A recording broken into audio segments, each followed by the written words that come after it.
Skinwalkers. Yeah, I grew up on the reservation, and we just follow little rules at night to keep ourselves safe. They are real, 100%. My entire family has seen them. I have many native friends who have family members that are actually part of the Skinwalker community. I mean, I don't know how else to phrase it. Some of these rules are no whistling at night, don't say the name out loud, don't leave windows open on a full moon. One time we had one claw and cry at the side of our house on a full moon, so this is a personal rule that not many other people follow. We also have restricted places we can't go at night because they are Navajo worshiping grounds. And for anybody who isn't Navajo, there are places you cannot visit legally because of Skinwalkers, religious practices, and sacred land masses. I do want to point out that, as a side note, most of the time they just look like normal people. They're not what the media makes them out to be. There are some non-native families living in our small town, and Skinwalkers are just a normal part of their life. My mother actually cared for one in the nursing home who didn't fully transition, and there were rules that she had to follow. Some of them are smearing ash on their foreheads before entering the Skinwalker's room, saying a Navajo sacred prayer, and never entering alone. There's also a few wild stories from her experience when it comes to physically caring for one, but it may be too long to add here. Now, most of them look like humans, but when it's not, it's a funky long creature that can take the form of anything with one abnormal thing attached to it, like a goat with 7 legs or a dog without a nose. They want that flesh of yours.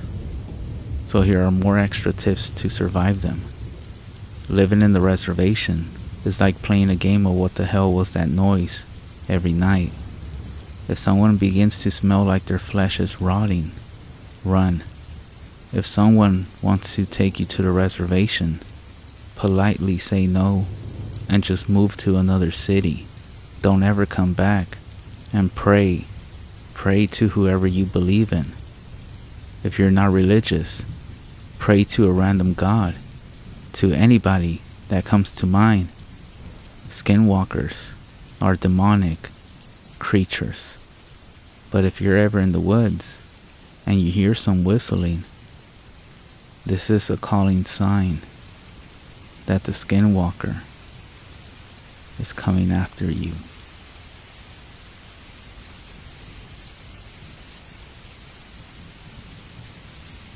Last Monday, I went on a walk into the woods. I go all the time, whether it's spring or winter. I'm 18 years old, I'm not very tall, and I don't weigh much. So I'm a pretty fast runner too. Sometimes it can get really creepy out there in the woods. My mom and grandparents, they live right down the road by the way, always told me that if I start to feel unsafe out there, I always need to leave. They never said why, but I always figured they were afraid of the coy dogs, and it never seemed that important. I did listen to them though. So Monday afternoon, maybe a bit past 4 o'clock, I left to go walking. I had been out there just 2 days before with no issues, but after walking for about half a mile, the feeling that I was being watched began. I kept walking until I came to the old logging road. It makes for a quick way around the woods, and it also connects to the road that my house and my grandparents' house are on. I was getting pretty tired of hiking through the snow-covered bushes and logs. I still felt like something was watching me, and just a few moments before, I could have swore I saw something moving around from the corner of my eye. So I decided to walk down the logging road instead. As I was walking down it, I heard the sound of chains rattling nearby, and started looking around for them. I was thinking maybe it was just chains in a tree blowing in the wind, but I couldn't find any chains, and I stopped hearing it after a second. I kept walking and was getting close to my grandparents' land when I heard the chains again. I stopped walking to look around me and to check to see if maybe it was something I was wearing. My jacket, my necklace, but it wasn't anything on me. I jumped around to double check and maybe looked really stupid, but I knew it wasn't me making the noise. I decided just to go to my grandparents' house and walk back using the actual road. But as soon as I started heading into the woods, I heard something. It sounded like my own footsteps had been in time with a second pair that were maybe about 10 feet away, which made no sense because there had been nothing there just a moment ago. I took another step and heard something step at the same time from behind me. I didn't turn around. I was too afraid, so I acted as if I was going to take another step, but I stopped my foot right above the snow. I wanted to make sure I wasn't going crazy. Behind me, whatever there was, stepped down. I heard the snow crunch, then it moved forward again, quickly. It must have known I figured out it was there. That's when I started running towards my grandparents' land, and whatever was behind me followed. It sounded humanish, and the sound of the chain started up again when it started chasing me. The thing definitely had only 2 legs, and it sounded pretty big. There's a lot of thorn bushes, small trees, and other things that stay around all year, even in the winter. When I ran between them as best as I could, it was just going right through them.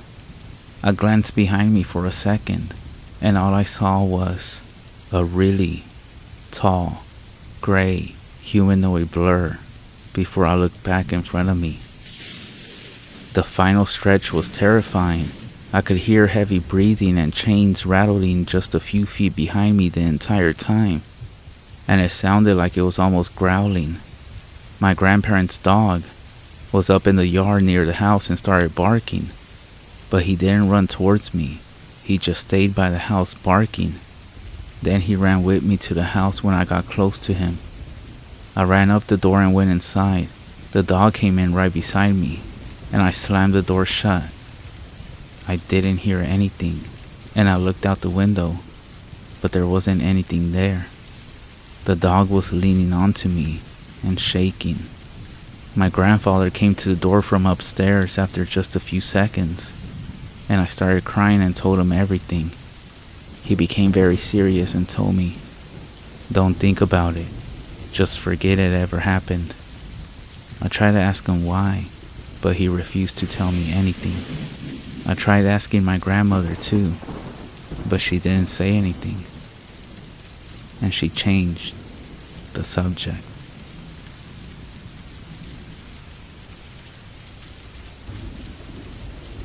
Before I begin, I would like to say that this is a very long story.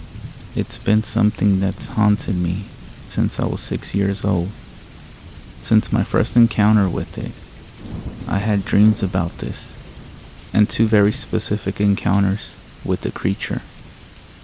I'm sharing this story so I could possibly find help on what to do or how to get rid of this creature that's been hunting me since I can remember. Just for background, I'm a 21-year-old female and still worry about this creature finding me, but I'll get into detail why later. For now, here's my story. I would always go camping with my grandparents, who I call my Gammy and Gampy, at the end of my school years. I would always look forward to it, since I grew up loving the outdoors and the woods. I especially loved camping, loving the idea of having s'mores, taking long hikes, being around the campfire, and of course, the wildlife that we would see.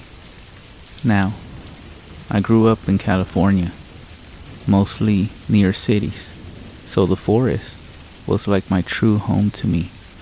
I always prefer being near trees and dirt instead of buildings and crowded places. Besides, the woods were more quiet and more peaceful. I always felt safe when I was there, like nothing could ever hurt me. But something strange would always happen at the end of the month of May. I would have this reoccurring dream during the last week of my school year. I would be in the woods, walking alone, down a dirt trail. The woods were always quiet.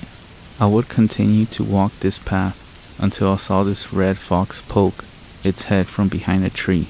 Its eyes were always strangely human-like, but they were yellow and somehow looked like teddy bear eyes, and it would always just stare at me. It wouldn't make a sound at all. It would just watch me. Usually, in my dream, I would go up and pet it, making the fox finally make a noise, mostly a soft growl. Then I would continue walking, and it would follow me. The first time I would have this dream was when I was actually around 5 years old, and it lasted until I was about 11. As the years went by, it would be the same exact thing. I would walk in the woods, find this fox, pet it, then continue on with my hike with it alongside me. But when I was having the same dream, on the fourth time, it would start to walk behind me. That's when I started to feel uneasy about this fox. I could hear it making odd noises, but every time I went back to look, it was just walking, like nothing was wrong, even somehow giving me a smile. Sorry to go on about a dream, but I now believe that this was a warning of the creature. Now that the dream is out the way, I can talk about my first true encounter. I was 6 years old, and I was going on a camping trip with my Gammy and Gampy for about a week. Of course, I was very excited. I was barely able to keep myself in school for the last day of kindergarten. They had picked me up right as the bell had rung, and already had the camping trailer attached to my Gampy's truck. I remember he drove an old red truck that only had 3 seats, with me being always in the middle. It took about 2 hours to get there, and another good hour to find our usual camping spot. It was deep into the woods and far from other people, as my Gammy wasn't too fond of being around other people while we were camping. As they were setting up the camping trailer, I wandered around the campsite, loving to dig in the dirt for bugs. I had sat down on the dirt and started to dig, but I noticed how quiet the woods were. It was never quiet, not even in the dead of night. I thought it was odd, but being only 6, I didn't think too hard about it. As I continued to dig for bugs, however, I thought I heard my Gammy call for me. She would always call me Sugar Booger, that being a nickname she gave me since I was born. That's what I had heard, but it sounded like she was very far away and somewhat sick. Sugar Booger. I looked up where I heard it coming from, which was from the woods, but there was no way she was there, because she was still unloading stuff from the truck. Even at the age of 6, it didn't feel right, so I walked closer to my grandparents and stayed next to them. I soon forgot about this weird encounter I had as we began to have fun. For the rest of the day, we played card games, sat next to the campfire as we ate dinner, and stared up into the stars.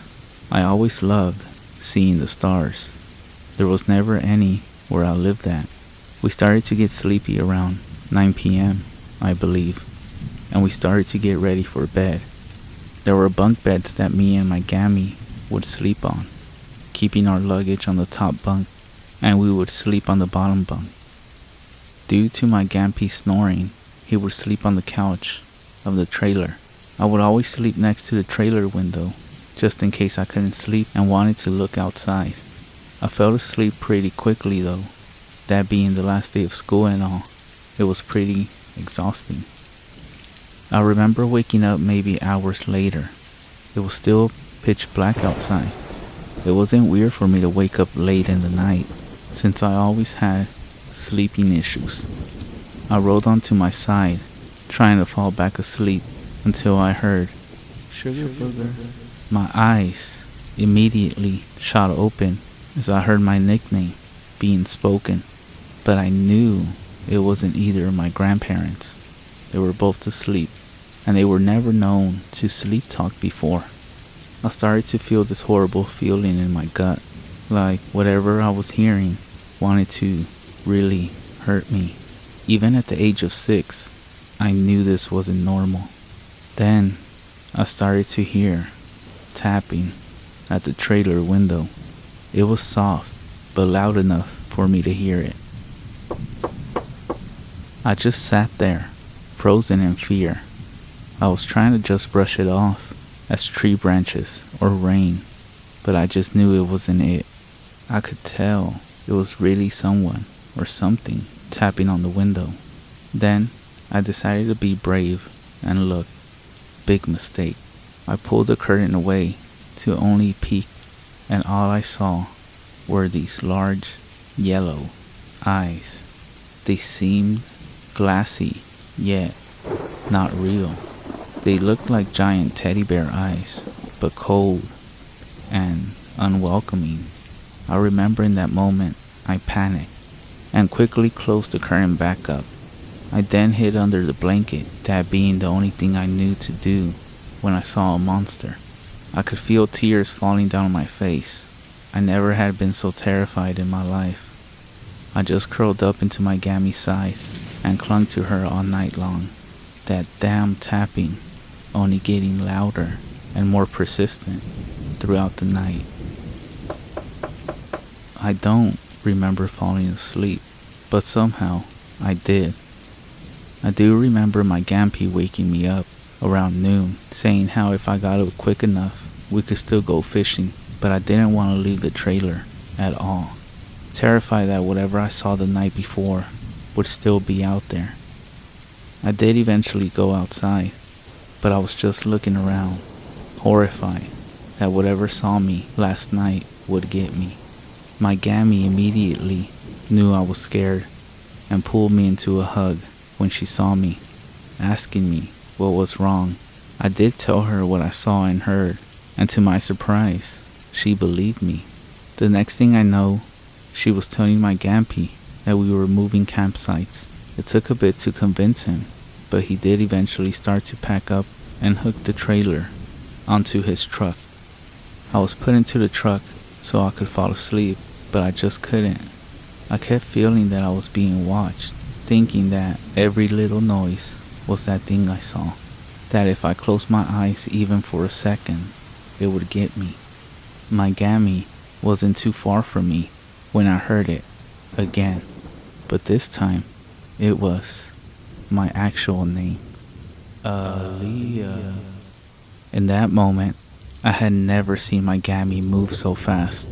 She looked up into the bushes where we heard it, then to me. She then got in the truck with me and pulled me into a tight, protective hug. I began to cry all over again, telling her how I wanted to just go back home. That's when my Gampy got into the truck as well, and since I was crying so hard to the point I was coughing, he agreed we could go home. We started to head out the campsite, still hurt that this trip had been ruined by something, but I still didn't know what. That's when something in my head told me to look back. I slowly did, feeling an ice-cold fear wash over me as I saw something, a red fox, sitting in the middle of the campsite, sitting there with large, yellow eyes, the same red fox from my dream, somehow curling its lips into an eerie smile. After that encounter, we never did go back to that campsite. We did continue to camp, but in more populated areas. I never told my grandma what I saw, but she had told me to trust my gut. She knew that I was sensitive to certain entities, and that would help me if I trusted it. Now, this would be the end of the story, but I'm afraid it isn't. There was one more encounter I had with the creature, and it was much more terrifying than the first time. The second encounter I had was when I was 17, many years later. By this time, I knew very well what a skinwalker was now, and I was still very paranoid every time I went near wooded areas. I still worried about seeing that fox, but I never really thought about it too much. Me and my 2 younger siblings were staying at a relative's house for Christmas, them living way up into a mountain area. I think they were my great aunt and uncle, but I'm not sure. Where they lived, there was no service at all, so unless we hooked up into their Wi-Fi, we had no phone. I didn't mind the house. I was still loving the woods, no matter what happened. Even though at night, I hated how they didn't close the window curtains, making it easy for anything outside to see inside. But I did feel safe while inside the house, knowing that they wouldn't let anything hurt us. Lucky for all of us, it didn't snow where they lived, so we could go outside and run around. They also had this beautiful black lab. She was about a year old.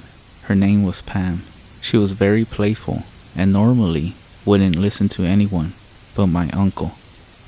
One of the days we were there, my little sister and our aunt went out to the store for a nice girl's day. Even though I'm a girl, I wanted to go hiking with my uncle and my little brother. We left pretty early since the hike we were doing was 4 hours of walking into town. It was a really chilly morning, but since we were doing so much walking, it felt great. We also decided to take Pam. It was a good way for her to get some exercise and have fun. About maybe an hour into our walk, I started to slow down a bit, wanting to enjoy the beautiful forest. It was so peaceful, I could have stayed there, but as we continued to walk, I started to feel something odd. I noticed how quiet the forest had become. Hearing only footsteps and my brother talking to our uncle, Pam noticed it too. Her ears going straight up and growling softly. I started to pick up my pace to get next to my brother. I was worried that possibly a coyote or mountain lion was nearby, but I knew that they wouldn't be out at this time though. Even if they were, they didn't walk near the roads. My little brother was only 9 at that time, and being the oldest sibling, my natural instincts to protect him kicked in. My uncle noticed the silence as well, telling us to stay close to him and Pam, who was now next to me and still growling. I began to feel that horrible feeling again, that ice-cold fear I once felt when I was 6. I tried so hard to not think of the creature, but it was all I could worry about. I was scared. I felt like I was back to being that scared little 6-year-old girl again. I had to stop for a moment though, seeing my shoelace came undone. I quickly kneeled down to tie it back up, trying to hurry and just get out of there. And that's when I heard it. Aaliyah. In that moment, my heart dropped into my stomach. My eyes were widened, and I could just feel myself start to shake from fear. It was right next to me. I heard it, clear as day.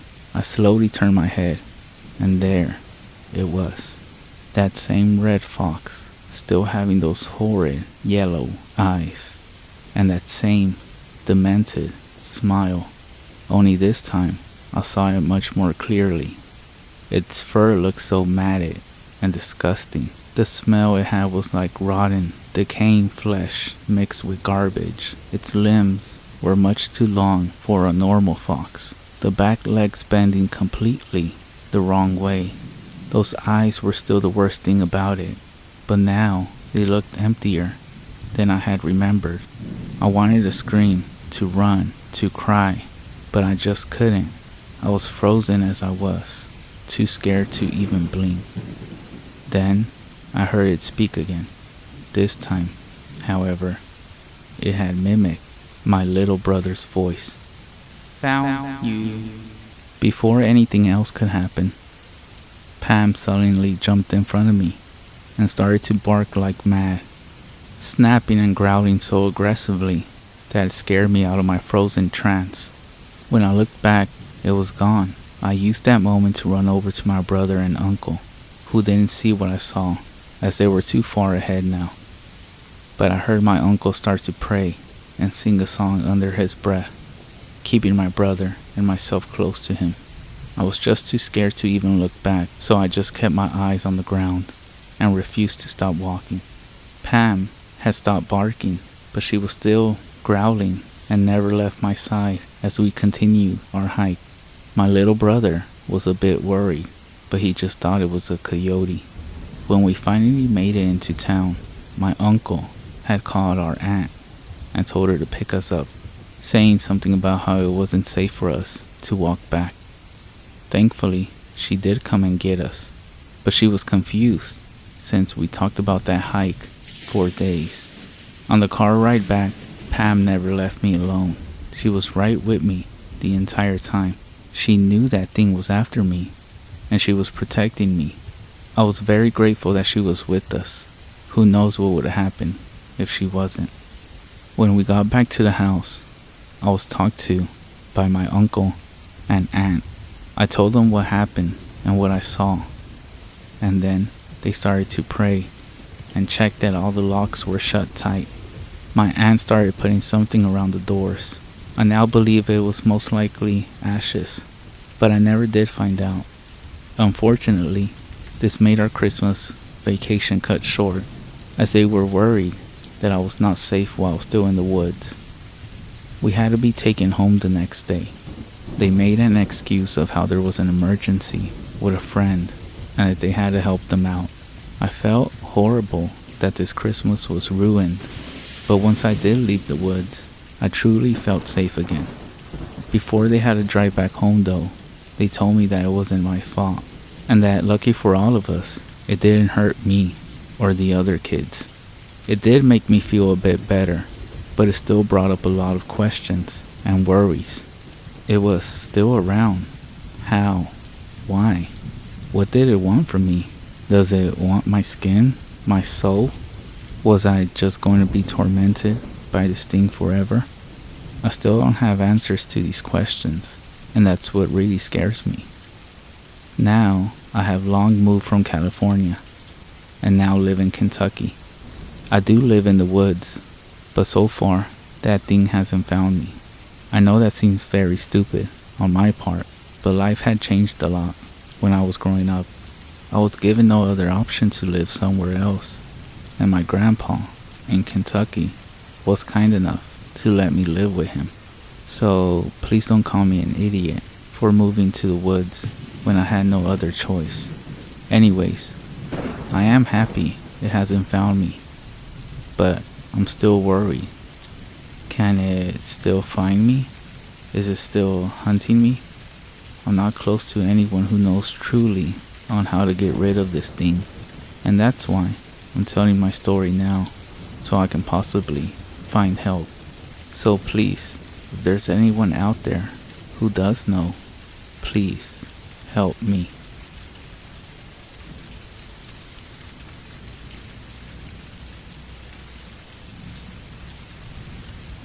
When I was 13, I was on an ATV with my two older sisters, one 15 and the other 18.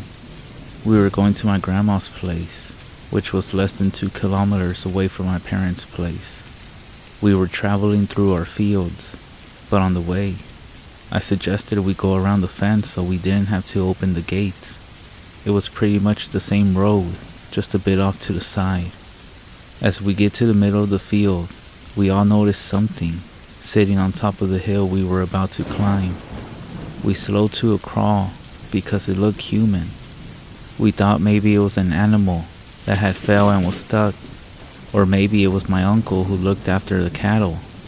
But this thing was sitting weird, basically like how Spider-Man perches over buildings, crouched down on top of a rock. I want to describe this thing. It was tall, skinny, and was wearing nothing. Just the body is what we could see, grayish color, and the head wasn't shaped like a human's head. It was thin and small. We were about 30 to 40 meters from this thing, and it was during the day too. As we were sitting there trying to figure out what we were seeing, this thing slowly stood up and my heart sank. Its arms were long, very long. I screamed to stop and instantly jumped from the front of the ATV to the driver, replacing my sister. As we were switching, this thing started running at us, but it was running weird. Its arms were swaying back and forth like normal runner, but because of how long the arms were, it looked weird. You would think it would run on the long arms, but it didn't, and it was running fast. I turned around and shot off straight through the field. My sisters were screaming that it was still coming, but to be honest, I could not look back at this thing, so I just said, "Don't look at it." We rounded the corner, and that's the last we saw of it. As we got home, I crashed the ATV into the deck, trying to get in as fast as we could. We were so scared my parents actually believed us. They called all the family to warn in case it was a trespasser. They said nobody saw anything or anyone in the fields after that.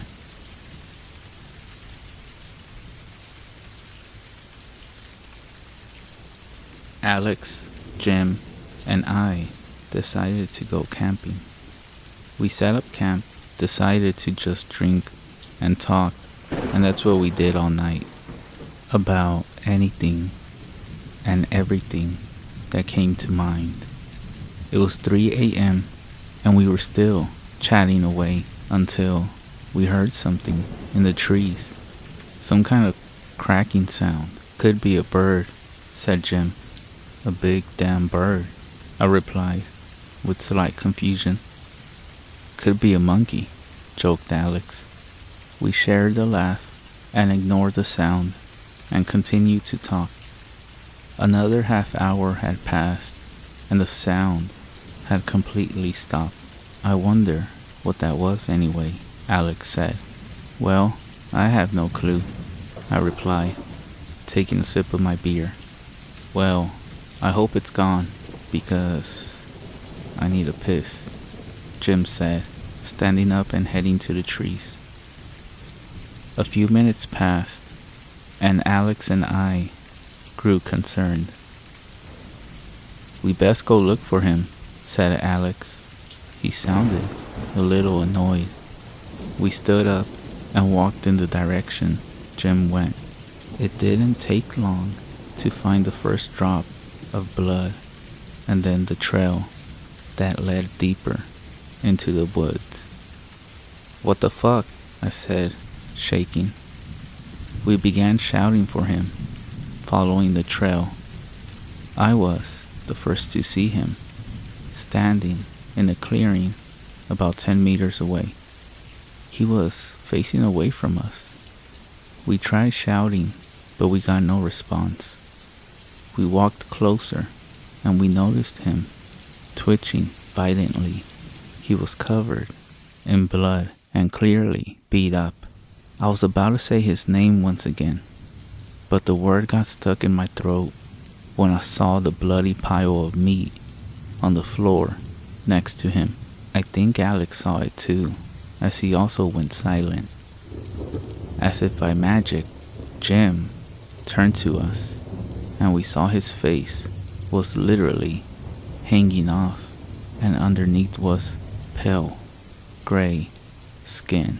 We could also see a burning orange eye and part of a wide mouth with long, sharp teeth where the skin was peeled off. Besides from this, Jim looked normal, aside from a few cuts and bruises. As we stared into the single orange eye, the thing wearing Jim's skin pushed the peeling flesh back on, and there, Jim stood totally normal. Hey guys, let's go for a walk, he said in his normal voice. This thing also seemed to demonstrate excitement. Alex and I turned. We ran past our campsite and got straight in the car, parked about a mile from our tent. I'm not sure if this Jim followed us. I swear I could hear thumping footsteps behind Alex and I. We reached the car and jumped in, pouring sweat and heaving. I started the car faster than ever before and drove at nearly 100 miles per hour all the way back home. When we arrived and got out, I walked around the back of the car only to see scratch marks on the bumper. I shivered as I realized how close he must have been. This was over 40 years ago. Alex never quite recovered, and last I heard, he was living in a mental hospital. I was thinking I may have to join him, as I'm pretty sure I saw Jim a few weeks ago at a bar. I thought I was mad until I did some research. I would have done it sooner, but I'm an old man now, and we didn't have Google back in the day. I'm pretty sure we encountered a skinwalker, and it may have found me after 40 years, and I think it wants to finish the job. And now it's pretty strange that I keep getting letters asking to catch up from my old friend Jim.